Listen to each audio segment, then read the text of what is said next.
Hi, welcome back to my YouTube channel. I hope you're having a great Monday today. You're blessed starting this week. So today we're going to be talking about food from El Salvador. As you know, both of my parents are from El Salvador. So this dish is very special to me. It's very tasteful. It's called Arroz A la Valenciana. So I'm going to be sharing this recipe and I hope you enjoy it. If you haven't subscribed to my channel, go ahead and hit the bell subscribe button so you can see more videos.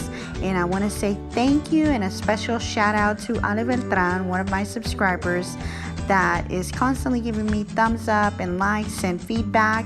I really appreciate all those lovely messages you send me. So I hope y'all are all enjoying these videos that we're uploading, and it's, you know, for blessing of the people. So here we go. So ingredients you are going to need is rice, of course. You're going to need a chicken stock for flavor. It could be vegetable, olive oil, of course. You're going to need carrots, celery, onions, and we also call this, I call it Güisquil. So it's like a vegetable, but I really don't know what's the name. I'm going to have to put it in my comments below this video to share. And so you'll get to see this video and see how it looks.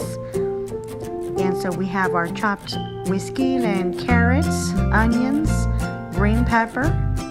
We have our yellow rice, white rice, organic olive oil, and our celery chopped. You want to just go ahead and saute that. Once it's cooking and you're ready for it, you can start adding your chicken stock.